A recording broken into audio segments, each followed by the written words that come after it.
Hello అండి. ఇవాళైతే మా ఇంటికి చుట్టాలొచ్చారు. మా అమ్మమ్మను, మా అక్క వచ్చారనమాట. సో, వాళ్ళ కోసమని మా హస్బెండ్ చికెన్ తెచ్చారు. అసలైతే మా హస్బెండ్ అయితే ఫిష్ కోసం వెళ్ళారు. కాకపోతే తెరిచి లేవన్నమాట. ఇవాళైతే ఈ వీడియో మొత్తం మా అక్కనే తీసింది. నేను ఆన్ చేయమన్నప్పుడు ఆన్ చేస్తుంది, పాజ్ చేయమన్నప్పుడు పాజ్ చేస్తుంది. ఈ చికెన్ మాత్రం నేను క్లీన్ చేస్తున్నాను. ఎందుకంటే కొంచెం వేస్ట్ అనేది అట్లనే ఉంటుంది. మనం జాగ్రత్తగా తీసుకోవాలి కాబట్టి. చికెన్ అయితే నేను మంచిగా నీట్గా వాష్ చేసుకున్నాను అనమాట. కొంచెం ఉప్పు, పసుపు అన్నీ వేసి, ఎందుకంటే నీసు వాసన రాకుండా ఉండటానికి. కడిగేది మొత్తం వీడియో తీస్తే వీడియో అయితే లెంత్ అయిపోతుందని సో షార్ట్ చేసి పెట్టేశాను. ఇక్కడ అయితే ఆయిల్ పోస్తున్నాం. మా అక్క అయితే ఇవాళ చికెన్ ఫ్రై చేస్తానన్నది డిఫరెంట్గా చేసిందనమాట. నేనైతే ఎప్పుడు చూడలేదు. చూడండి, ఇక్కడ చేసేది మాత్రం మా అక్కనే. నాకైతే చికెన్ ఫ్రై చేయటం రాదు కాబట్టి మా అక్క చేస్తుంది. ఇక్కడ నేను చికెన్ కర్రీ వండుతున్నాను.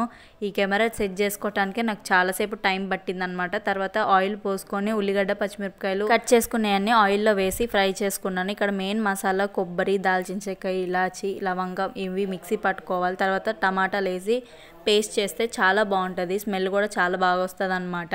ఎవరైనా వంటల కాడ హెల్ప్ చేస్తే చాలా హ్యాపీ అనిపిస్తుంది. ఎందుకంటే చాలా ముచ్చట్లు అక్కడే పెట్టచ్చు. సగం టైం మొత్తం అక్కడే టైం గడిచిపోయిద్ది కాబట్టి. ఇవాళ అయితే చాలా టైం పాస్ అయింది. ఇద్దరం కలిసి వంటలు చేస్తా అంటే ఏదో ఒక మిస్టేక్ జరిగింది కదా. సో మేమిద్దరం ముచ్చట్లు పెట్టుకుంటా. మా అక్క అయితే మర్చిపోయింది అనమాట అల్లం వెల్లిపాయ పేస్ట్ వేయటం. నేనైతే అల్లం వెల్లిపాయ పేస్ట్ బాక్స్ అయితే పక్కనే పెట్టాను. స్టవ్ పక్కన మీకు ఆరెంజ్ కలర్ బాక్స్ లో అవుపిస్తుంది కదా. సో అదే అల్లం వెల్లిపాయ పేస్టే అనమాట. ఇద్దరం ముచ్చట్లు మునిగిపోయి మర్చిపోయామన్నమాట. ఇక్కడ నేను చాలాసేపు ఇది ఫ్రై చేస్తున్నా కదా టమాటా గుజ్జుని మొత్తం. ఎందుకంటే దానికి ఉన్న పచ్చివాసన మొత్తం పోవాలి. సో అప్పుడే గ్రేవీ అనేది టమాటా వాసన రాకుండా మంచి మసాలా ఫ్లేవర్ వాసన అయితే వస్తుంది. నేను వీడియో స్టార్టింగ్ లో చెప్పాను కదా మా అక్క చికెన్ ఫ్రై చాలా డిఫరెంట్ గా చేసిందని. చికెన్ ముక్కలన్నీ స్టార్టింగ్ వేయించుకున్నది అనమాట. ఏమి మసాలాలు ఏమి వేయకుండా ఆయిల్లో జస్ట్ సింపుల్ గా ప్లెయిన్ గా.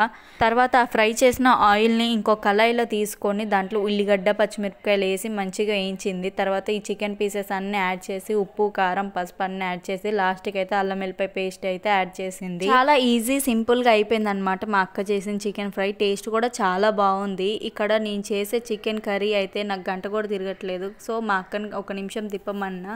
తర్వాత నేను వీడియో పాజ్ చేసినాక మా అక్క వచ్చి తిప్పింది అనమాట చికెన్ని.